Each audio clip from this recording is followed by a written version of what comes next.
আজকে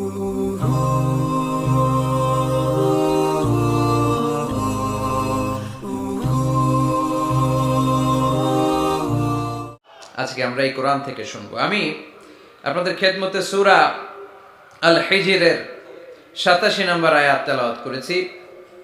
এই আয়াতে আল্লাহ তাআলা ইরশাদ করছেন, ওয়ালাকাদ আতাইনাকা সাবআম মিনাল মাসানি ওয়াল কুরআনাল আযীম। নবী হে, আমি আপনাকে নিত্য পাঠনীয় সপ্ত বাক্য দান করেছি আর কোরআনে আযীম দান করেছি। পড়ি সুবহানাল্লাহ। সাবআম মিনাল মাসানি, নিত্য পাঠনীয় সপ্ত বাক্য, যেটা মানুষ বারবার পড়ে, এরকম 60টা বাক্য। এরকম একটা সূরা কোরআনে আছে, যেই সূরা না পড়লে নামাজ হয় না, যেই সূরাটা কোরআনের সবচাইতে দামি সূরা। ওই সূরাটার নাম কি? মুখস্থ আছে না সবার? আলহামদুলিল্লাহ পড়েন। এটা শুধু আমাদেরই না, অনেক হিন্দু ভাইদেরও মুখস্থ। গত পরশু চুয়াডাঙ্গায় আমার একটা প্রোগ্রাম ছিল, রাতে লক্ষ লক্ষ মানুষের সমাবেশ হয়েছে। রনি দাস নামে এক ছেলে কালিমা পড়ে মুসলমান হয়েছে, আলহামদুলিল্লাহ।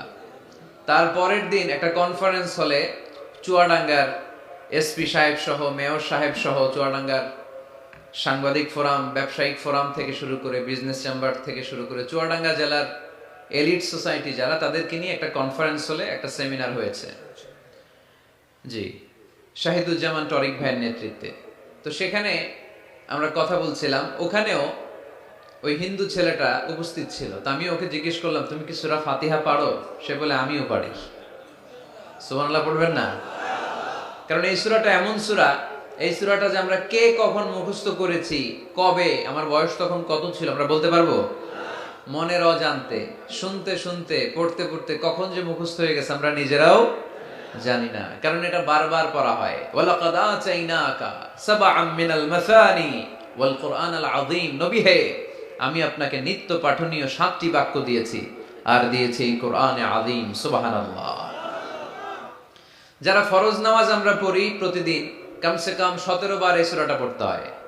কতবার? যারা সুন্নাহ সহ পড়ি, কমসে কম 40 বার এই সূরাটা পড়তে হয়। তার মানে যেই ব্যক্তির বয়স 50 কিংবা 60 আর তিনি জীবনে নামাজ কাজা করে নাই, তাহলে ওই লোকটা জীবনে কত লক্ষবার সূরা ফাতিহা পড়ছে উনি নিজেও জানে না, ঠিক কিনা? তারপরেও কোনোদিন কি মনে হয়েছে যে সূরা ফাতিহাটা পুরাতন পুরাতন লাগে? এত পড়লাম লক্ষ লক্ষ বার, এখন আর আগের মতো টেস্ট পাই না, এরকম মনে হয়? গরুর গোশত পছন্দ করেন কে কে দেখি? খাইছে সর্বনাশ। আচ্ছা, হাত নামান। তো এই যে গরুর গোশত, হ্যাঁ, গরম ভাতের সাথে ঝাল গরুর মাংস, আহা, ওই যে অনেকের জিহ্বায় পানি চলে আসছে। তো এটা অনেক মজাদার একটা খাবার, যদিও কোলেস্টেরল খুব হাই এটাতে। তো এই গরুর গোশত কেউ যদি আপনারা সকালবেলা দেয়, দুপুরে দেয়, আবার বিকেলে দেয়, রাতে দেয়, তারপরের দিন দেয়, তারপরের সপ্তাহ, টানা 1 মাস 3 বেলা গরুর গোশত, ভাল লাগবে? খাওয়া যাবে? রুচিতে আসবে? আচ্ছা, একটা সঙ্গীত কারো ভালো লাগে, 1 দিন 2 দিন 3 দিন সব সময় বাজাচ্ছেন, কয়েক মাস টানা শোনার পরে এটা ভালো লাগে? নতুন একটার দরকার আছে না নাই? কিন্তু এত লক্ষবার, এত কোটিবার সূরা ফাতিহা আমরা পড়ছি, প্রতিদিনই পড়ছি। এই তো জোহরের নামাজেও পড়ে আসলাম, আবার আসরের নামাজেও পড়বো, আবার মাগরিবেও পড়বো। কখনো কারো কি মনে হয়েছে যে সূরা ফাতিহাটা কেমন জানি পুরান পুরান লাগে? আজকে কুল হুয়াল্লাহ দিয়ে শুরু করুন, এরকম কি কখনো কারো মনে হয়েছে? এর কারণ এটা সাবআম মিনাল মাসানি, নিত্য পাঠনীয় সপ্ত বাক্য। এটা কোনোদিন পুরান হয় না, এটা এভারগ্রিন, চিরসবুজ আর চিরনতুন। আল্লাহু আকবার। এজন্য আল্লাহ বললেন, লাকাদ আতাইনাকা সাবআম মিনাল মাসানি ওয়াল কুরআনাল আযীম। নবী গো, আমি আপনারে নিত্য পাঠনীয় সপ্ত বাক্য সূরা ফাতিহা দিয়েছি, সাথে সাথে কোরআনে আযীম দিয়েছি। বিষ্ণু ঈসা ইসলামের ইরশাদ করেন, সূরা ফাতিহার মর্যাদা, স্ট্যাটাস এত বেশি, এর সমমর্যাদাপূর্ণ কোন সূরা তাওরাতের ভেতরে নাই, ইনজিলের ভেতরে নাই, জাবুরের ভেতরে নাই, সুহুফে ইব্রাহিম আর মুসার ভেতরে নাই, আল্লাহর পাঠানো 104টা আসমানি কিতাবের কোনটার ভেতরে নাই, যেটার নাম হচ্ছে সূরাতুল ফাতিহা। পড়েন সুবহানাল্লাহ। এটা কোরআনের সবচাইতে দামি সূরা, আ'যামুস সুওয়ার ফিল কোরআন। এই সূরাটা সর্বপ্রথম একসাথে এট এ টাইমে নাজিল হয়েছে, ভেঙে ভেঙে নাজিল হয় নাই। কোরআনের অন্যান্য সূরা ভেঙে ভেঙে নাজিল হয়েছে, সর্বপ্রথম যে সূরাটা একেবারে শুরু থেকে শেষ নাজিল হয়েছে, সূরাটার নাম হচ্ছে সূরাতুল ফাতিহা। আওয়াজ করে পড়েন, সূরাতুল ফাতিহা। ফাতিহা মানে হচ্ছে ভূমিকা। ফাতিহা মানে কি? ইন্ট্রোডাকশন। এই যে আমরা প্রবন্ধ লিখি, প্রবন্ধের একটা ভূমিকা আছে না? আমরা যখন গরু রচনা লিখি, একটা ভূমিকা আছে না? তো এই যে 30 পারা কোরআন আল্লাহ লিখে পাঠালেন, আমাদের জন্য দিলেন, এর একটা ভূমিকার দরকার আছে না নাই? আল্লাহ সূরাতুল ফাতিহাকে এই কোরআনের ভূমিকা হিসেবে এই সূরার শুরুতে স্থান দিয়ে দিলেন। সুবহানাল্লাহ মাহফিলের পরে বললেও চলবে, সুবহানাল্লাহ বললে লাভ না লস? একবার সুবহানাল্লাহ বললে মাহফিলগুলো যে কি বরকতের। হুজুররা একটু পর পর কয় পড়েন সুবহানাল্লাহ, আমরাও পড়ি সুবহানাল্লাহ। আর ওইদিকে যে আমল নামা কিভাবে উপরের দিকে উঠতেছে আমরা নিজেরাই টের পাই না। একবার সুবহানাল্লাহ পড়লে এই আকাশ আর জমিনের গ্যাপ আল্লাহ সওয়াব দিয়ে পূর্ণ করে আপনার আমল নামায় ঢুকায় দিবে। দেখেন কত চালাক, সওয়াবের কথা শুনছে, এখন সুবহানাল্লাহ গলা ফাটায়া। সওয়াব আছে যেখানে আমরা আছি, এজন্য সুবহানাল্লাহ, আলহামদুলিল্লাহ, আল্লাহু আকবার, এই তাসবিহগুলো যেন আমরা বেশি বেশি পড়ি। তো আমরা যে সূরাটা থেকে কথা শুনতেছি, সূরাটার নাম সূরা, সবাই বলেন কি নাম? সূরাতুল ফাতিহা। এটার আরেকটা নাম হচ্ছে উম্মুল কিতাব, মানে কিতাবের মা।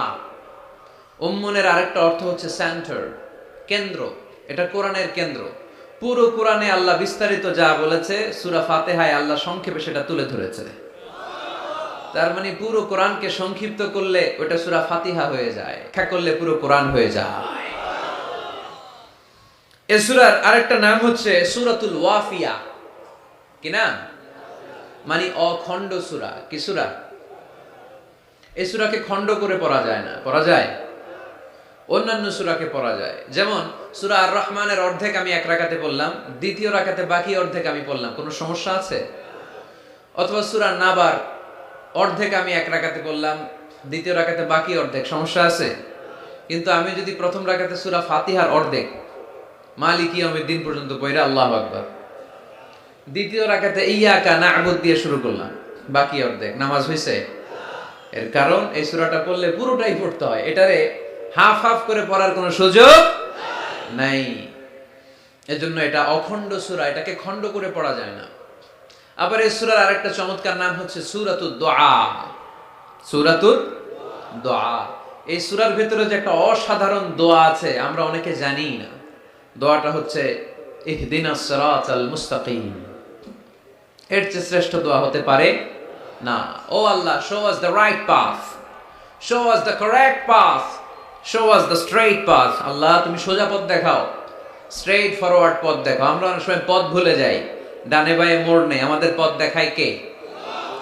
আমি যদি কোনদিন পথ ভুলে যাই, হাত ছানি দিয়ে কাছে নিও, মমতার বন্ধনে আমায় বেঁধে সব ভুল ক্ষমা করে দিও। আমি যদি কোনদিন পথ ভুলে যাই, হাত ছানি দিয়ে কাছে নিও, মমতার বন্ধনে আমায় বেঁধে সব ভুল ক্ষমা করে দিও। পড়েন আমিন। আমরা যদি পথ ভুলে যাই, পথ দেখায় কে? বিশ্বনবীকে পথ দেখিয়েছেন কে? ওয়াজাদাকা দাল্লান ফাহাদা। নবী হে, you were searching the truth, then I guided you to the right way. নবী আপনি পথ খুঁজছিলেন, 40 বছর ধরে আপনি মহাসত্যের অনুসন্ধান করছিলেন, ঠিক ওই মুহূর্তে আমি আপনাকে সঠিক পথের দিশা দিয়েছি। পড়েন আল্লাহু আকবার। এজন্য এই সূরার আরেকটা নাম সূরাতুদ দুআ। দোয়ার সূরা, প্রার্থনার সূরা। কেমন করে দোয়া করতে হয় সে কথা ওই সূরার ভেতরে আছে না নাই? আবার এই সূরার একটা নাম সূরাতুস সালাহ, নামাজের সূরা। এই সূরা ছাড়া নামাজ হয় না। হবে? আপনাদের এই এলাকার সবচেয়ে বড় মসজিদের নাম কি? শাহী মসজিদ। এই যে পাকুন্দিয়া শাহী মসজিদের ইমাম সাহেব যদি কোনোদিন সূরা ফাতিহা ছাড়া নামাজ শুরু করে দেয়, তাহলে তো হবে, যেহেতু শাহী মসজিদের ইমাম। বুঝে শুনে উত্তর দিয়েন, হবে না? আচ্ছা, বাইতুল মুকাররম আমাদের জাতীয় মসজিদের ইমাম সাহেব সূরা ফাতিহা ছাড়া নামাজ পড়াইছে, এটা হয়ে গেছে জাতীয় মসজিদ, কিন্তু হবে না? কাবা ঘরের সম্মানিত ইমাম শেখ আব্দুর রহমান আস-সুদাইস, উনি সূরা ফাতিহা ছাড়া নামাজ পড়ালে এইটা হবে, বলে কি ওনারটাও হবে না? কারণ বিষ্ণু ঈসা ইসলাম বলেছেন লা সালাতা লিমান লাম ইয়াকরা বিফাতিহাতিল কিতাব, সূরা ফাতিহা যে সালাতে পড়ে না তার সালাত কোনোদিন আল্লাহর দরবারে কবুল হবে না। এজন্য সূরার নাম সূরাতুস সালাহ, সালাতের সূরা।